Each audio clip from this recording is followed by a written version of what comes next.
Hey guys, it's Carl. So a video that I haven't done in a while, it's just a good old standard tech unboxing haul. I've received so much stuff over the summer that I couldn't categorize it into one single price category. So this is just dope tech that's come in and I've always got you guys hooked up. You can win one of the items from today. Just be sure to sub to the channel, share this with all your friends, all your buddies who want to win some of this stuff. Don't fall to the YouTube spam, still struggling with that. So follow me over on Instagram. That's where I correspond shipping info and I'll get one of them shipped out. We'll start off with my addiction. We're sticking to the orange theme. This is Dbrand dark plates. So Dbrand just dropped these retro looking dark plates. So if you're from the 90s, if you're a kid growing up playing the see-through Game Boy colors, this is what this series reminds me of. So they've got a couple different colorways. Obviously, me being Team Orange, I had to get that. And you can kind of see how dope this looks kind of throughout. So it's actually kind of translucent, semi-transparent. You can see some of the underneath of the PlayStation, and they also have these skins that run across the spine just to give it a complete look. So like I said, they have got orange, they've got blue, I think they have purple. And as a little Easter egg in Binary, when Dbrand released these plates originally, they got a cease and desist letter from PlayStation. So they kind of put that email in that 0101 binary on the inside. So I think that's super dope. Dbrand is always kind of screwing around with companies. They're robots. They kind of just do whatever they want and they sell a shitload of stuff. So good on them.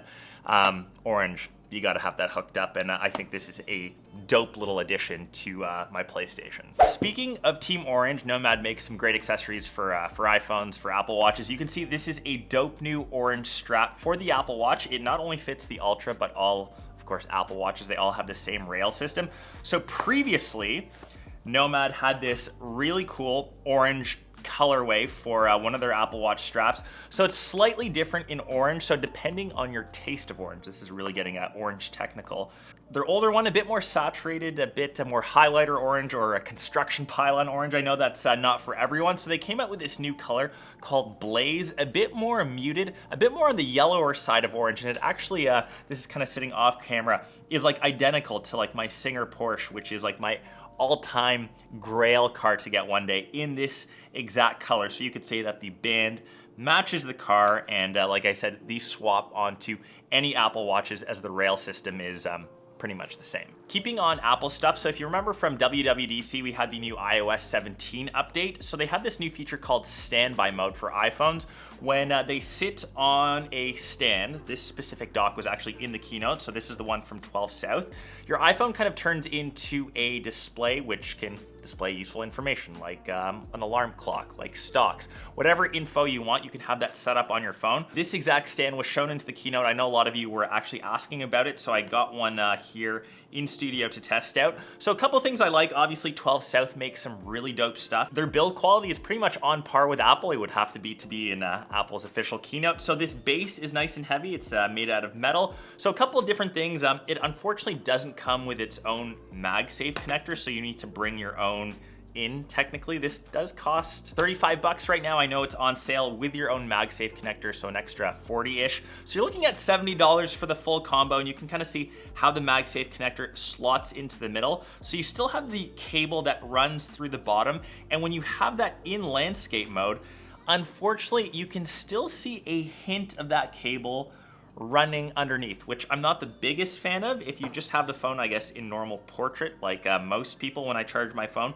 you won't see it. So unless your OCD drives you crazy, you might want to reconsider. But other than that, it's a MagSafe enabled charger, obviously the one official shown on Apple's keynote. So if you want to kind of jam out with that, it obviously charges other things MagSafe. So for example, a pair of AirPod Pros, got them, and you can see you can tilt this little stand and kind of articulate it. But once again, you've still got that weird cable that runs out. So I'll leave that at that. So next off, similar sort of tech coming from a completely different product. So this is the new Pixel tablet. If you haven't seen it, created a separate video, but in case you missed it, this is some pretty dope tech. So I wish Apple had this for their iPad lineup. This is essentially a separate little hub coming within the Pixel tablet that you can mount the tablet to, and now it operates as a separate display hub. It gives your tablet a second life when it isn't really on, typically when you're not using your tablet. Like it sits off to the side, it's just like a black screen, doesn't really display any useful info. Now when you're not using your tablet, you just simply can mount it and your tablet can display info like that clock, like your photos within Google Photos. And I know typically Nest Hubs, or I guess now this new Pixel tablet plus Google Assistant, are that entryway or gateway into a smart home ecosystem, so you can ask Google all sorts of questions. I won't activate any of your Nest Hubs or any of your Google phones with any questions, or will I? Hey Google, tricked ya. So next off, if you really want to focus on good audio, so I know that the Pixel tablet plus that stand, it's like half decent, but if you really want some good sound, this is one of the best, not only Bluetooth speakers, but just speakers I've used in general. So this is the Soundcore Motion X600. So this guy costs $200. It's really meant for in-home use. You could theoretically kind of carry this around from room to room. You've got around 12 hours of battery life on it, but what really makes this good is the spatial audio on this. And this is typically 1/5, even maybe close to 1/10, depending on what brand you're looking at for this high fidelity audio experience. And this is actually the #1 ranked wireless speaker under $200 according to DxOMark, which just showcases the value that you're getting here for the money. So this speaker has a 50-watt output, which is pretty decent for its size. And within the Soundcore app, you can actually change the EQ of it to suit your listening needs. And this speaker is high-res certified. And obviously with spatial audio enabled, the sound just seems a lot more fuller, a lot more immersive. It feels like you're in that experience, feels like you're right next to the band or whoever's playing. Depending on your song choice, I'll let you guys kind of listen and take your pick of which you prefer.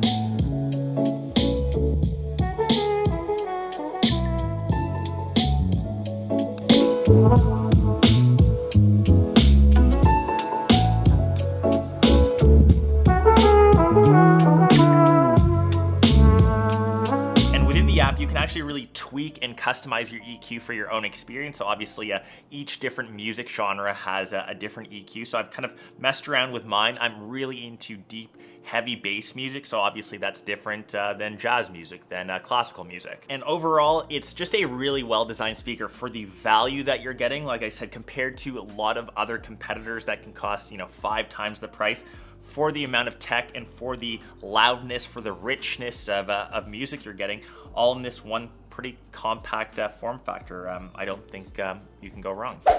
So next off, we have a completely different piece of tech. So this is the Insta360 Link. This is a 4K camera that's a simple plug and play. So funnily enough, you can kind of see behind me, I'm using the Pro Display XDR. That's like a $5,000–6,000 computer. For some reason, Apple did not include a built-in webcam. I'm either staring weirdly down at my MacBook Pro camera, even though the call is happening up here, or if I'm using that with my Mac Studio, I don't have any sort of camera, which is a huge shame. This is where I think this thing is a simple plug and play. So it just sits on top. It's got a 4K video output. It's rocking a 1/2-inch sensor, so the quality is really good. And it's built around a lot of AI features. So it does have AI tracking, just like Apple's Center Stage. So this will actually track if you're moving around in frame, it will kind of follow you. It also can articulate, so both into portrait mode and similar to Apple's, once again, desk view. It's got the same name. This camera will actually flip down and record what's going on around your hand. Say you're typing on a keyboard, you can have or showcase whatever that may be. It's also got gesture control, noise canceling, and has its own privacy mode setting. So a lot of features built in, but the biggest thing, it's just rocking the one cable with USB-C. I think this is the first webcam with just standard USB-C. I think all the older ones like Logitech still somehow use like USB-A, micro USB. It just baffles me how I need an adapter if I'm using it on an Apple product. So super dope. Highly recommended. So next off, you got a highlight from this from the X600 speaker. It's what I was using on the app. So this is the new Zenfone 10 smartphone. This is essentially a premium smartphone. So it's rocking all the latest. It's got the Snapdragon 8 Gen 2. It's got 16 gigs of RAM, 50 megapixel main camera, 144 hertz refresh rate. It's got a standard headphone jack. It's just like all the things people love about a smartphone in a compact form factor. I know that phones have just ballooned in size. You can actually use this like comfortably with one hand. It's got front-facing speakers. It comes with a couple different colorways. I've just got mine in the blue, which I'm a fan of. It's just like a dope device, like a true like little techie's delight that not the masses will know about. So definitely should be on your radar too. So speaking of dope tech, in case you've missed it, this is the Lenovo YogaBook 9i. This video went absolutely viral for me, both on socials, on YouTube. This is essentially a 2-in-1 laptop, 2 screens, like a full legit 2-screen laptop. You don't actually have a keyboard technically built into this. It's its own separate Bluetooth one, which you can attach. So you can use it in a couple different ways. Obviously, in tablet mode, if you want the virtual keyboard, you can slap this Bluetooth keyboard on top, or you can build like the ultimate hack PC with 2 legit screens. So it does come with this little cover case as well. It becomes literally this thing, which I've never seen before in a piece of tech. And like I said, you can stream snipe. You can have one game playing up top, or you playing the game. You can watch the stream on the bottom. You can multitask. You can code. It's this unique build laptop that I don't think anyone has come close to this kind of execution. So props to you, Lenovo. You've created one of the most interesting laptops, definitely, of the year. Okay, quickly to end off, I'll just kind of hammer through the next two. This is the Backbone controller. I've actually been playing a bit of mobile gaming. You can just slot your smartphone of choice. It's available in iOS or Android, and just having tactile feedback of actual buttons to mash when you're playing mobile gaming, playing a lot of Call of Duty Mobile, just racking up the kills with this trigger. This is the best handheld gaming rig thing that I've seen. And last but not least, this one's honestly just for me. This is not tech related, but this has come in, had to showcase it. So the Razor Crest Studio, I'm a huge fan of Lego. Obviously, this studio is surrounded in this UCS, the Ultimate Collector Series. This is theoretically my next build, which is on deck. I'm not too sure if I can get to this summer. I'm just so packed, but this is just like tantalizingly waiting, staring at me, sitting off in the studio this way for me to get to it. And that is obviously the last addition to this unboxing haul, because I want to get to this soon. If you have a favorite, let me know down below in the comments. Make sure you're subbed. We went through a lot of stuff today, so hope you guys enjoyed seeing some of the coolest tech out this year so far. Peace.